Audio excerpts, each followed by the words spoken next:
Real quick, guys, run to Spotify to listen to this very unique episode and rate this podcast 5 out of 5 stars. Spotify is the only app that you can rate this podcast on currently, and also is the best place to listen to podcasts. All right, Spotify, let's go. Love you, Chicago. We're not against rap. We're not against rappers. But we are against those. Something big about to happen. I hear the beat tapping. We some fly rhyming felines rapping on the track. Better yet, grab a gat, cause we hot like Enzo, doors closed, windows up, cause that's the way we like to ride. Windy City hitting. Check mic 1 2 1 2. We live, baby.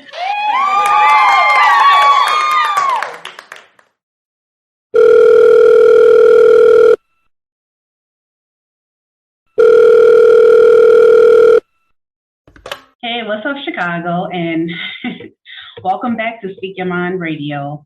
I'm your hostess with the mostest, Queen Star, aka Ms. Hip Hop. Okay, and today is June 26th, Sunday, and it's a beautiful 75 degrees outside. Okay, and the Cook County primary elections is just around the corner. Now, as of recently, I hadn't really thought about voting in the primary elections because, like most young people, they just vote for the president and that's it. So I had to find out why it was so important. And the reason why it's important is because the primary election is for your local officials. So anything from judges to commissioners, things of that nature. So it's really important. And the power of knowledge is very powerful in this case. And with that being said, I have two special guests with us. Okay, there are two candidates. They're running for different positions, and I'm going to take it step by step. First, we have Bernadette Barrett, and she's a Democratic endorsed candidate for the Circuit Court Judge 15th Sub-Circuit. Isn't that cool? And also, you guys having with us, we have, I hope I say her name right, Yumeka Brown, and she is the president, Rich Township Democratic Organization, the village clerk Matson, and she's also the candidate for the commissioner, Metropolitan Water Reclamation District. So the reason why they're here today, you guys, this is going to tell us why it's important for your voice to be heard in every election and not to skip anything, okay? Because you might miss something. So without further ado, bringing up next up to the mic, we have both Yumeka Brown and Bernadette Barrett. What's up, guys? Hi, Nicole. How are you? I'm fine. Hi, girls. Got us out working the early voting polling places today. Yeah, you guys are busy, right? Yes. Yes. And I just want to busier, get more voters. Yes. And that's the purpose of today's program, is to get with the program and start getting these young people out here, the people in between, to come out here and vote, because we need you guys, and we have to stick together and vote for the right people. And as a person that hasn't really voted in a primary election, take it from me to do your research first. And that's how I got these two lovely girls on here to tell us about their position that they're running for. So let's start with Bernadette. Bernadette, my question for you is an icebreaker for both of y'all, really. What's your all's favorite musical record? Oh, record. Okay, that's a lot because I'm older. So there's a lot of songs that I love, but one song that always, when it comes on, it just makes me smile, which is a song by Train. Play that song. And there's just something about the beat and the way they sing it that by the time the song ends, no matter what kind of day you're having, it just picks you up. Beautiful. So I think that one is when you ask me that question to say, what's your favorite song? That's the first one that always comes to my mind. Okay. Yes. And for me, I really love old school music. So Marvin Gaye comes to the top of my mind. And Let's Get It On. Oh, one of my favorites. Yeah, that's a good one too. I love it. You know, it's that's what we're doing right now. It's like, let's get it on with this voting. Yes. Yes. Exactly. So you guys, now that we have the icebreaker out the way, I want to ask both of you young ladies, what was it like growing up in Illinois, and how did it contribute to your position that you guys are in today, that you're running for? You wanna go All first? right, I'll kick us off. So I was born and raised on the south side of Chicago in the Roseland community. And it was a community that I felt, and I didn't realize at the time, that was a community that was often forgotten about as far as resources.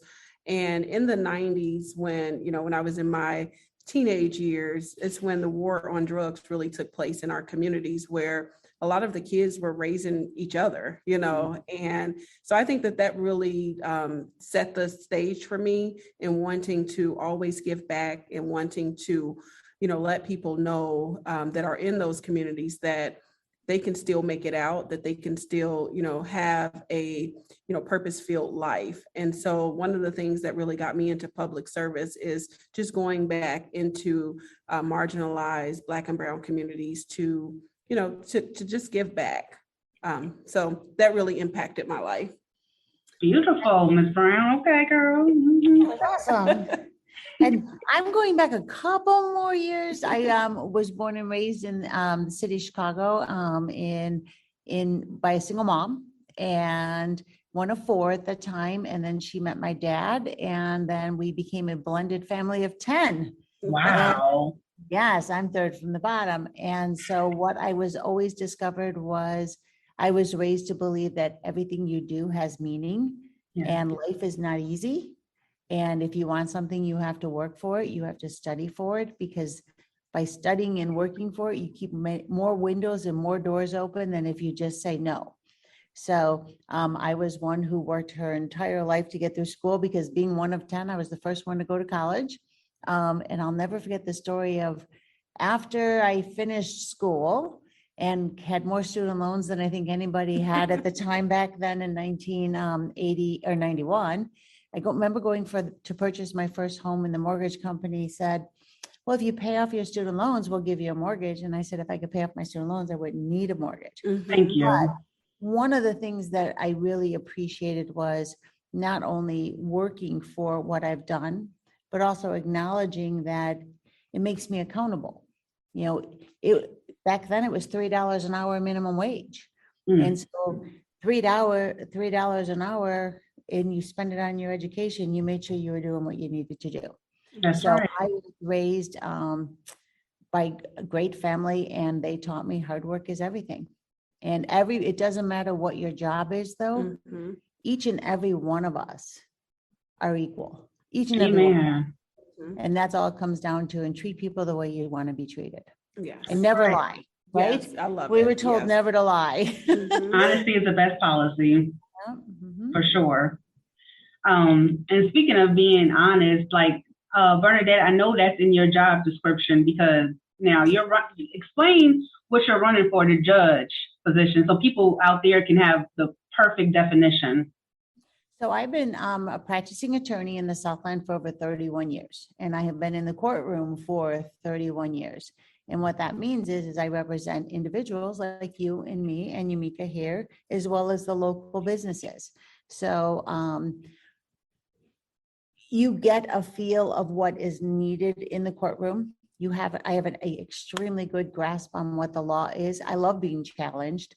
But there are three things that I love more than anything else, and that's my family, the law, and I love people. So when you said this will be short, I'm like, not if I keep talking. And I love being able to take what the rules are, which is the law, listening to what people have to say, listening to what they don't or are not saying, and try to find out the best way to assist them. And I think that my experience and representing individuals, not only my clients, but I'm also on the board of directors of Rises from Ashes. And I've been doing that for, I think, 7 or 8 years. Time goes really fast, where we provide free pro bono work to victims of domestic violence, so that we actually try to remind people that they have voices, and we help them remember what their voices are, because it's easier to stay sometimes in the situation than it is to have your voice heard.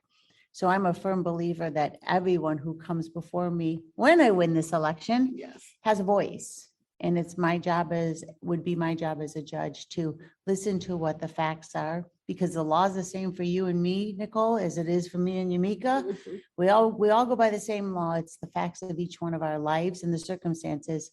That's the most important. And you need judges who listen and who have integrity and who are not misrepresenting either their credentials or the facts in order to be elected. So never has it been more important than to seek out the information for your judges and make sure they're qualified. And yes, incredible. Yumeka, now you're running for commissioner. Can you explain that type of position and what it means to the community? Sure. So I am running for commissioner of the Metropolitan Water Reclamation District. It is a hidden gem, the agency. Most people do not know who MWRD is and what they do and the impact they have on the community. But the agency's responsibility is to clean stormwater and sewer water. Most of the sewer systems throughout Cook County is a combined sewer system. So it's the water from the sewer, the water from your toilets, it all flows through the same system as our drinking water. So the agency, I know it sounds really gross, but the agency's primary responsibility is to make sure that our drinking water isn't contaminated by our sewer water and our sewer water. So it's a huge responsibility, especially when you think about what happened in Flint, Michigan, when you think about University Park and or in those areas. So what really brought me to this work was my son contracted an environmental waterborne illness called blastomycosis in 2019. So I just decided, during that time, of course, my first priority was getting my son back healthy. But after that, I decided, I want to really get more involved in making sure that some of the infrastructure and flooding issues that we're seeing throughout the county are addressed. So I decided to throw my hat in the ring to run for commissioner. Both Bernie and I are endorsed by the Cook County Democratic Party. So, we're out here, we're working really hard just to spread our why we're running, why we're doing this. And I believe that we're both very passionate about the work that we're doing and that we would be great assets in any role, in the role once elected. Definitely. I agree with you, Mika. We're doing it because we want to continue helping versus anything else. Yes. Yeah.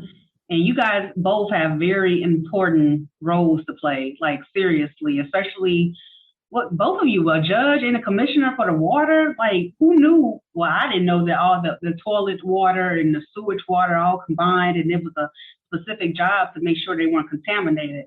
And then your son getting sick. Yeah, that's a calling, girl, for real. Because what happens is once you have the storm water and it comes in our communities, and you've seen the flooding, it sits there and it can cause, pollutants in all communities actually. So what the role is to make sure that we protect Lake Michigan, which is our largest body of water in the Midwestern region. So we want to protect that. And so in order to do that, we have this agency in place that goes through and makes sure that the water is not contaminated while it goes back into Lake Michigan. That is very interesting. And both of you guys are Democratic candidates, right? Mm-hmm. Yes. Now, check this out. I'm talking to the audience now. Bernadette, now she is well qualified for the position that she's seeking out because she's been found out that she is one of the only, listen to me, the only Democratic candidates found recommended by both the Women's Bar Association of Illinois and the Black Women Lawyers Association of Greater Chicago. You hear me? That's a big deal, you guys. That's a very big deal. Bernadette, why don't you tell them how you felt when you found out the news that you were only Democratic credited this recommendation? Well, I can tell you that it's an arduous, how would you say it? In order to become qualified or recommended, you have to fill out an extremely long questionnaire of what you've done. And I have been practicing for 31 years. And it took me down memory lane of all the trials, all the people you helped, all your opponents, all the judges you've been in front of. And it kind of gave me a little bit of accreditation back of, hey, you did good. You know, you've maintained your, you know, your ethics, you maintained your honesty, you stood up and you represented your client. I represented my clients diligently. And I can tell you, being a female attorney for 31 years, I remember starting and going in the courtroom. And when I was pregnant, and some of the other people in the courtroom would be like, what are you doing in this courtroom? Because I've always been in the courtroom, and it has changed over time. But being found recommended and qualified by the Women's Bar Association and the Black Women's Lawyers Association was something that I hold extremely dear, because it represents everything that I've done. And especially in today's times, we need qualified judges. We need judges who walk the walk, have the experience, and know what they're doing, and can use their life experiences in order to apply the law from the bench. So I can't tell you how proud I am to be endorsed by both of those and found recommended and qualified by the Women's and the Black Women's Lawyers Association. Yeah. And all of the other bar associations have found me qualified and or recommended. Wow. Now that is It something. is an honor. Thank you for Yeah. asking the question. It is an honor. So she has been vetted Yes. and, received the recommendations needed. And that's what people need to know. So I want to tell your audience that, oftentimes they say, we don't know who the judges are or what they do, but these judges are vetted thoroughly and carefully, and everything that they've done leading up to this moment has been scrutinized. So Yes, it has. Yeah. So to Yeah. receive all of those high remarks is good. Yes. So That's look out for those beautiful. judges. Yes. Yes, definitely. And to ask both of you guys, like, what's one piece of advice that you've gotten on this campaign run thus far? I'll go first because it's someone taught me, typically in judicial elections, there are rules what we have to be governed by. We have to be governed by the rules of ethics. And you can only maintain what you do from your perspective and how you represent yourself to the community for seeking their vote. And so the one piece of advice that is constantly playing in my head in a mantra was stolen from Michelle Obama. When they go low, you stay high. When they go low, you stay high, and don't lose yourself in the negativity.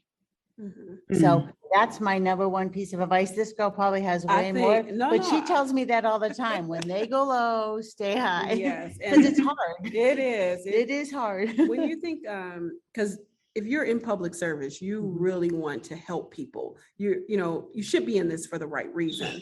So if you're in this to help people and you're trying to do good and you're putting yourself on the line, and then you're personally attacked, your family is attacked, that's very difficult to, just, keep walking away from it. And we've both been running for almost 15 months now. So imagine 15 months of attacks, and, not just saying in our races, but it happens to candidates all the time. So the one thing that I knew when I was going to run and put my hat in the ring for this is to stay focused. No matter what you hear, just stay above the fray and just look at the prize of winning this election and staying focused, because every day it's a challenge to stay focused, to say, I don't hear the noise, I don't hear any of this, I got my eye on the prize. So that's the advice. And I think that holds true in life, period, just staying focused. And when they go low, you go high. And right.